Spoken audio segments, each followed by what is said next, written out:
में कोई आवाज उठती है तो वो सिर्फ और सिर्फ बैरिस्टर असदुद्दीन ओवैसी की आवाज है।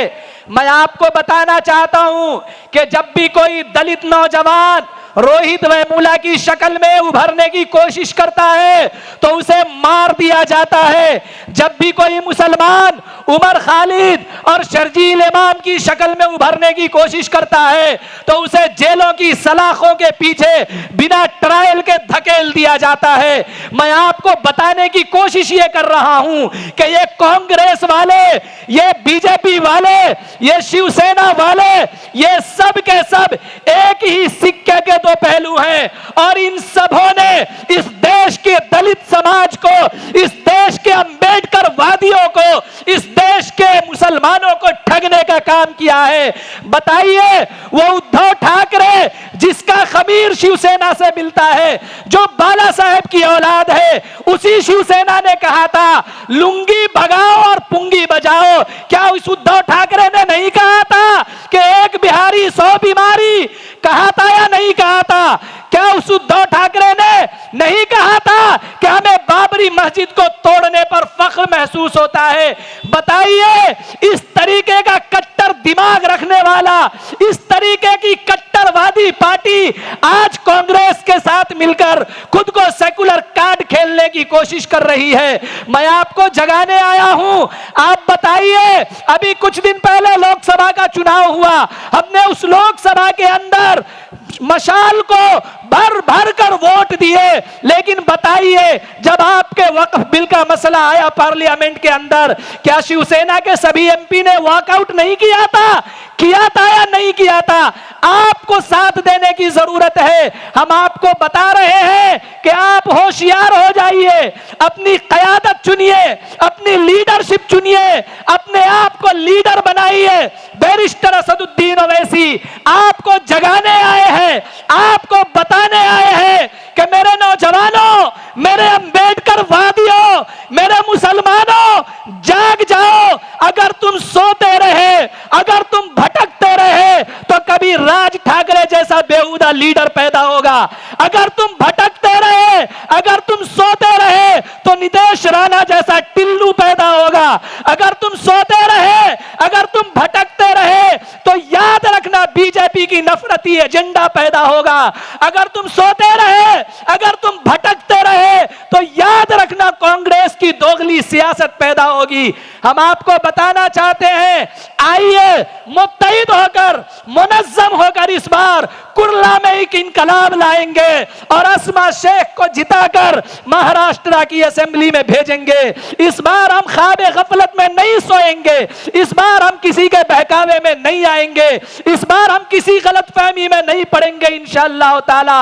और हम आप सबसे एक और बात की अपील करना चाहते हैं कि हमारे इस जलसे गाह में जितने भी लोग बैठे हुए हैं या जो भी लोग खड़े हुए हैं, मैं आप सबसे अपील करना चाहता हूं कि जब आज के इस जलसे से लौटकर अपने गली में जाना, अपने घरों में जाना, तो सिर्फ एक पैगाम लेकर जाना कि अब अंबेडकरवादी, अब मुसलमान और अब दलित भाई जाग चुका है। अगर वोट जाएगा तो मजलिस की सिपाही मोहतरमा अस्मा शेख के पतंग के निशान को जाएगा और इस बार कुर्ला में एक इनकलाब आएगा इंशाअल्लाह।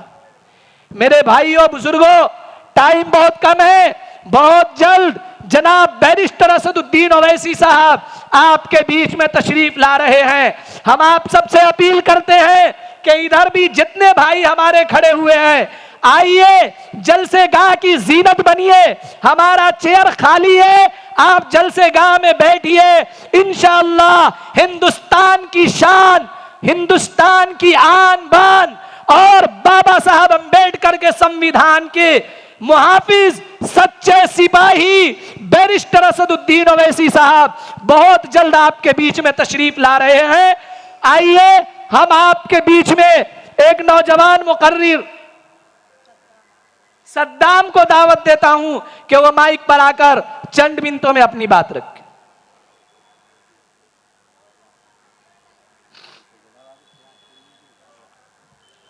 अस्सलामु अलैकुम वरहमतुल्लाहि वबरकातुहू। क्या अड्डा बनाया, क्या दिया उसने? गुंडों का इलाका बनाया।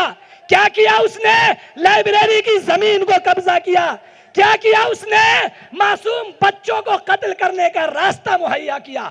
मैं आपको बताना चाहता हूं, अगर आप दूसरे के भरोसे रहेंगे तो इसी तरीके से ड्रग्स का अड्डा आपका इलाका बनता रहेगा। अगर आप दूसरे के भरोसे रहेंगे तो आपके इलाकों में गुंडे पैदा होते रहेंगे। अगर आप दूसरों के भरोसे रहेंगे तो आपके इलाके में आपके बच्चे कत्ल होते रहेंगे। मैं आपको बताना चाहता हूं, आइए बैरिस्टर असद ओवैसी की क़यादत को मजबूत कीजिए। बैरिस्टर असद ओवैसी की सिपाही अगर जीत कर आएगी तो याद रखना, यह सिपाही तुम्हारे हक के लिए लड़ेगी, तुम्हारी आवाज बनेगी, तुम्हारे हर जुल्म के खिलाफ अपना सीना तान कर खड़ी होगी। और मैं बताना चाहता हूं कि तुम्हारे इलाके से ये ड्रग्स माफियाओं को दौड़ा दौड़ा कर भागने का काम मजलिस की सिपाही करेगी इंशाअल्लाह। नहीं समझा लग रहा है आपने? जोश खत्म हो गया। हमारी बातों का जवाब देना होगा। ड्रग्स माफिया है इलाके में या नहीं है? है या नहीं है? ड्रग्स माफिया है या नहीं है? चरसी गजेरी हर जगह है या नहीं है? इसको कौन खत्म करेगा? अगर आप मजलिस की सिपाही को चुन कर लाएंगे। मौका देंगे इस बार, मौका देंगे इस बार। हर बार दिया ना किसी को मौका, सबको मौका दिया ना। कभी सेना को दिया, कभी कांग्रेस को दिया, कभी बीजेपी को दिया, लेकिन सुनो, सबने हमको ठगा। ठगा या नहीं ठगा? हाथ उठाकर बोलिए, ठगा या नहीं ठगा? जोश नहीं दिख रहा है, हाथ उठाकर बोलिए, ठगा या नहीं ठगा?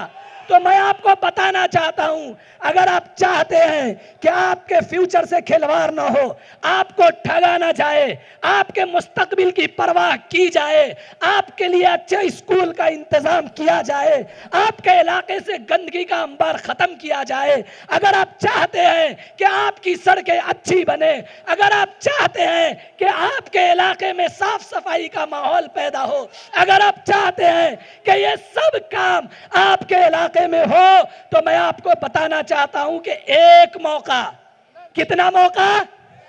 एक मौका किसको दीजिएगा? किसको? किसको? अरे जोर से, अस्मा आपा को दीजिएगा। दीजिएगा या नहीं दीजिएगा? पक्का।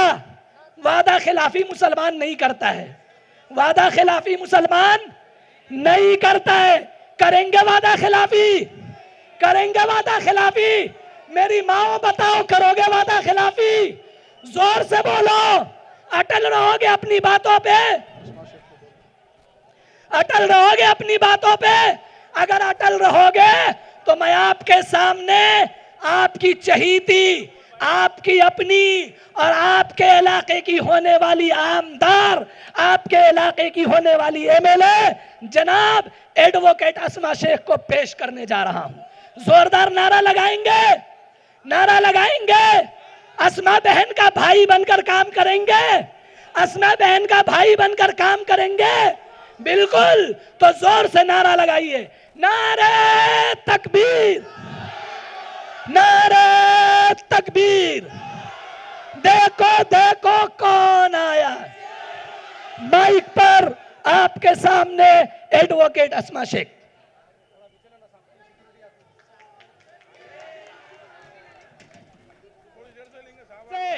आज तक जिन लीडरों को हमने चुनकर विधानसभा में भेजा है, वो हमारे इलाके के सड़कों के लिए काम किया या नहीं किया, ये फैसला आपको करना है।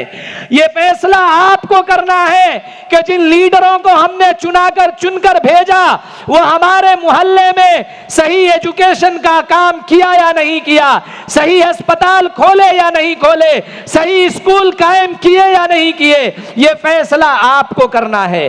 आपके इलाके की गंदगी के लिए, आपकी सड़कों पे आज जो गंदे नाले, कूड़ा कुरकुट फेंका हुआ होता है, उन सब के लिए आपके लीडरान जो यहां से चुनकर गए, उन्होंने काम किया या नहीं किया, यह फैसला आपको करना है। लेकिन उसके साथ ही मैं आपको यह भी बताना चाहता हूं कि आज के सियासत जिस दौर से गुजर रही है, आज की सियासत में जो पलटवार चल रहे हैं, उन सब को देखते हुए मैं आपको बताना चाहता हूं कि आपने 70 सालों से जिन लीडरान को चुना, कभी सेकुलरिज्म के नाम पर, कभी नफरती एजेंडों के नाम पर, तो आप बताइए आपको क्या मिला, आपके नौजवानों को क्या मिला? हम और आप सिर्फ और सिर्फ इनके झंडे ढोते रह गए, इनके लिए नारेबाजी करते रह गए। लेकिन बताइए क्या हमें इन लोगों ने कुछ दिया? यह फैसला आपको करना है। मैं आपको बताना चाहता हूं, 70 सालों से बाबा साहब अंबेडकर इस दुनिया से चले गए, लेकिन बताइए बाबा साहब अंबेडकर के संविधान का सच्चा मुहाफिज आज इस भारत के अंदर वाकई में कोई है तो वह जनाब बैरिस्टर असदुद्दीन ओवैसी की आवाज है। और बाबा साहब अंबेडकर का सच्चा सिपाही बनकर अगर वाकई में दलितों के लिए, मुसलमानों के लिए, आदिवासियों के लिए कोई आवाज उठा रहा है तो वह बैरिस्टर असदुद्दीन ओवैसी है। आइए फैसला हम सबको करना है कि जब पूरे हिंदुस्तान में कहीं भी दलितों पर, मुसलमानों पर कोई जुल्म और सितम के पहाड़ तोड़े जाते हैं तो सबसे पहले कौन आवाज उठाता है? एक बड़ी लंबी दास्तान है जो आज के जलसे में बयान नहीं की जा सकती है, लेकिन हम आपको बता रहे हैं कि आप न्यूज पढ़ते होंगे कि फुला जगह किसी मुसलमान को दाढ़ी के नाम पर मार दिया, तो फुला जगह किसी मुसलमान भाई की लिंचिंग कर दी गई, तो फुला ट्रेन में किसी मुस्लिम बुजुर्ग को बेतहाशा मारकर जख्मी कर दिया गया। लेकिन हम आपको बताना चाहते हैं कि इस जुल्म और सितम का शिकार सिर्फ मुसलमान नहीं है, हमारे दलित भाई और बहन भी उतने ही जुल्म और सितम का शिकार हो रहे हैं जितना मुसलमान हो रहे हैं। अगर सही डेटा आप देखेंगे तो 23 जुलाई 2024 को उत्तर प्रदेश के जिला शरावती में 15 साल दलित नौजवानों को अपर कास्ट के लोगों ने पेशाब पिलाया। अगर 18 अगस्त 2024 को कर्नाटक के कोपल जिला में एक दलित शख्स को सिर्फ इसलिए मारा गया कि वो बारिश से भीगने के डर से एक अपर कास्ट के लोगों के दुकान में छुपने की कोशिश कर रहा था। 30 अगस्त 2024 को एक दलित औरत का रेप किया और रेप करने वाले का नाम रंजीत और सचिन था जो अपर कास्ट से ताल्लुक रखता था। मेरे भाइयों, ये डेटा बताने का जरूरत ये है, ये डेटा बताने का मकसद ये है कि अगर आप ये सोच रहे हैं कि सिर्फ मुसलमानों पे जुल्म हो रहा है, नहीं मेरे भाई, मुसलमान इनके हार्ड टारगेट पर है और दलित इनके सॉफ्ट टारगेट पर है। मुसलमानों को मारकर ये वीडियो वायरल करते हैं ताकि इनके अंदर डर और खौफ का माहौल पैदा किया जाए, और दलितों को मारते हैं और उनकी वीडियो भी वायरल नहीं किया जाए ताकि किसी को खबर तक ना लगे। वजह यह है कि इस मुल्क में अगर अक्सरियत के एतबार से कोई आबादी है तो वो, अजान हो रही है, थोड़ा वक्फा ले।